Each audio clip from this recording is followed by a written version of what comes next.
In the name of God, the compassionate, the merciful. I am going to talk about my third presentation this week. This is short and easy. Let us go to find the fricatives on these pages. I suppose we have to go to page 195. Okay, and the discussions is here on page 180. 195 and fricatives. Okay, these are the fricatives as you see: f, v, th, the, s, z, sh, j, ch, r, and h. H, of course, h, not h. Well, what are fricatives?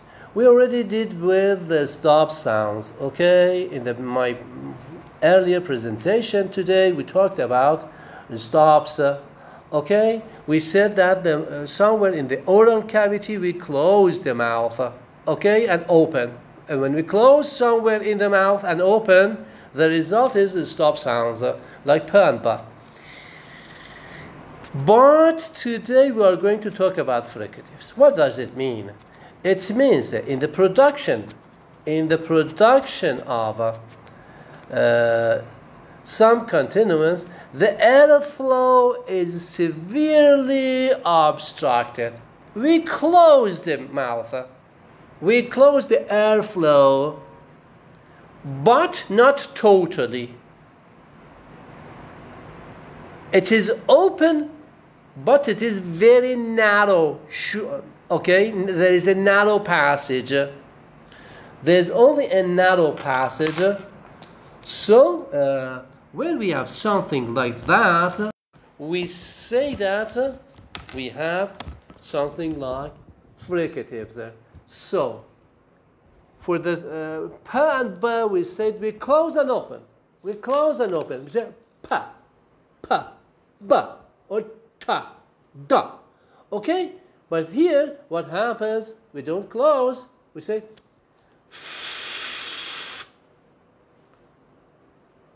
like Fallujah, like Fallujah.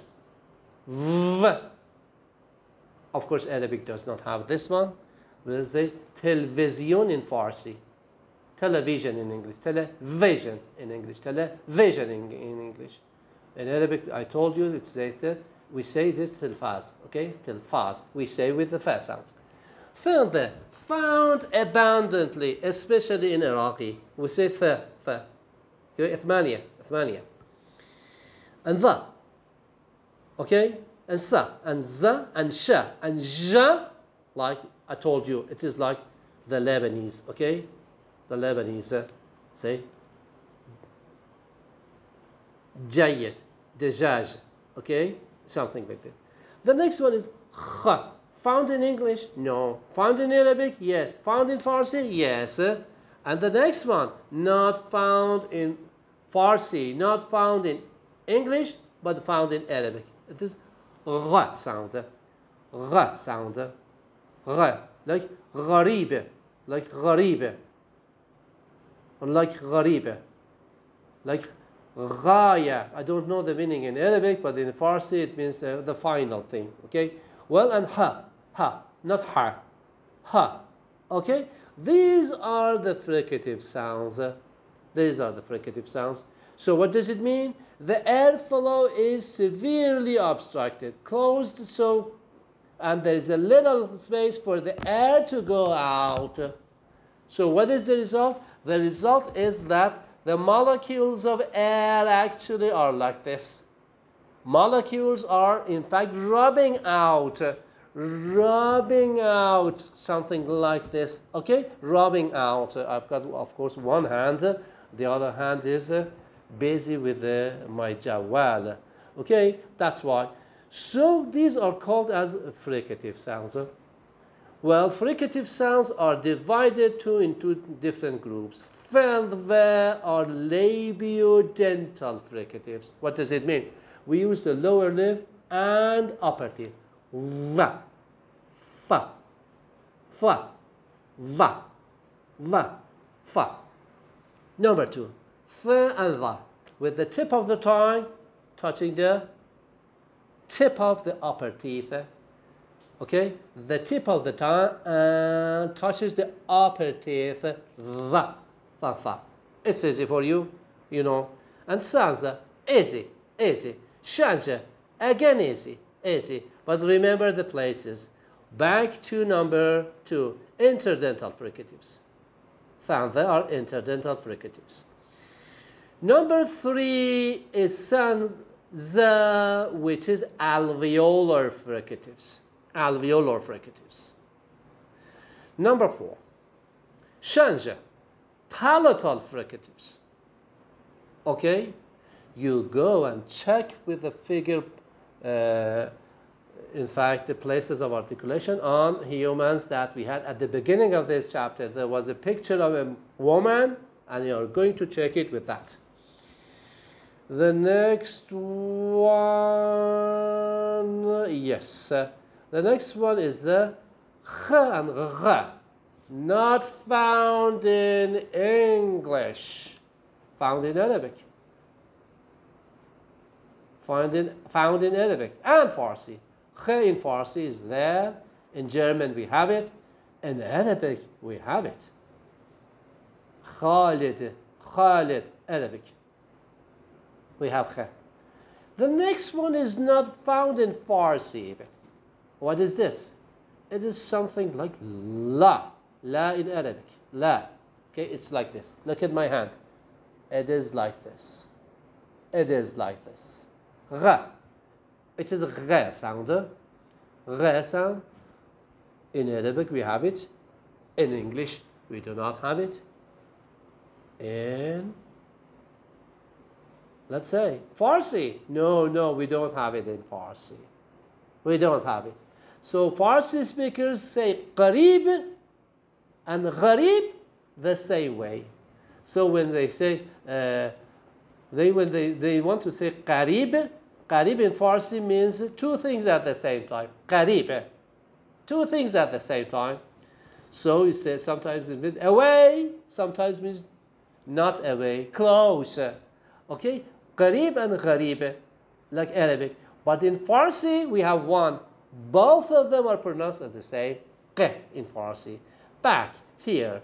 This is a sound that is found in English as well, in other languages only. I mean, back here I want to say something like yes. In English, well, you see there are lots of things written by kh and gh, for kh and gh. Why? Because in English they cannot easily say it. They cannot say it. Okay?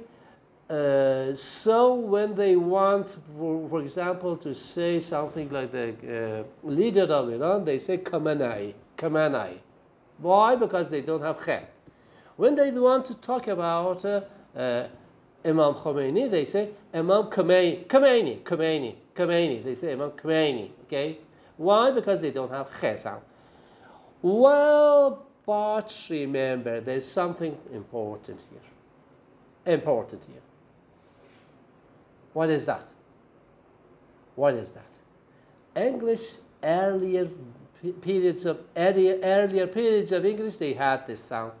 And any time they write it with GH, not said anything here, well, at that time it was like that English had it. But now, there's one example. They didn't know that, Arabic, and the Arabic has got it. So the example here is from another language, say German. So you can see the word German here. Okay. So the name of the composer Bach. Bach. In German, it is something like the way we say in Farsi and Arabic. It is kh. English speakers, remember, cannot have the sound. Okay, and the last one is ha, and it's so easy for you to understand. That's it. So these are, in fact, fricatives in English. Well, let us see if I can move to another page of mine to see, to review everything there for you. Let us see, I can find, yes, it's here. Okay? You remember I gave you this International Phonetic Alphabet, revised 2020, okay? You can easily find all consonants of the world languages here, okay? You can find the examples of all languages, like your language, like my language, like English. Where? Okay. Line 1, okay, you can easily see it. Of course, it is problematic for me to make it bigger. Let me see, I can make it bigger with my picture on top. I can change my picture here. Okay, you see bilabial here, labiodental, dental, alveolar, etc., up to the end we have glottal. Okay, now back here, line 1, panda. What does it mean? To the left, it is written plosive. Means it stops. Okay, the stop sounds are there from the beginning to the end. Next are nasals. Menenge. Okay, and if there are other ways of saying n's in other languages, they are there. And line 1, 2, 3, 4, 5. They are fricatives. In all languages, you can have fande like for English, fande like English, thanze like English, she and je like English. But you cannot find these examples in English up to the time we are velar and alveolars there. When we are velars and alveolars, you can go and find examples there. Well, this guy is khe, which is a velar fricative, uvular fricative, khe, this is khe, etc., etc., etc. So I gave you International Phonetic Alphabet only because I wanted for you to see that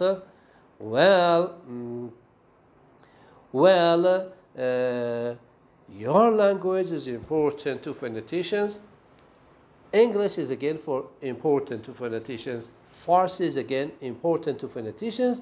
And you have to have a good knowledge, a bird's eye view of all languages in order to teach English. Okay, that's it. I'm just going to finish it. You said that why you needed it, why you have this one. I wanted to show your sounds here, Arabic sounds here. Okay, you can find examples there. Thank you very much. I'm just going to, in fact, finish the discussion today. Thank you very much.